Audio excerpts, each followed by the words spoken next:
Shri Swami Samarth. Good morning मित्रांनो. हे बघा मी आता मृण्मयीला माझ्या उठवायला आली आहे आणि तिला उठून तिच्या सोबत मला छान मस्ती करून तिला उठवायला लागतं.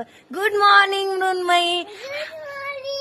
हा तिचा बाबू आणि हा तिचा आगुडी. तिला रोज उठवायला मी अशी अशी मस्ती करून तिच्यासोबत उठवत असते. उठा चला. गुड मॉर्निंग म्हणा गाईजला. गाईजला गुड मॉर्निंग म्हणा. कसा फ्रेश मूड केला मम्मानी तुझा. आता आपण ब्रश करूया, आंघोळ करूया, ब्रेकफास्ट करूया, थोडीशी मस्ती करूया आणि काम आवरूया आणि मग दीदीला स्कूलला घ्यायला जाऊया. नक्की. तू रडणार नाहीयेस ना. तुझा आगोडी दाखव, सगळ्यांना दाखव कसा आहे आगोडी. आणि तुझा बाबुडी दाखव. बाबुडी. हे दोन तिला नेहमी सोबत लागतात खेळायला. तिच्या सोबत एवढी त्यांच्या सोबत ती मस्ती करते. तिला मस्ती खूप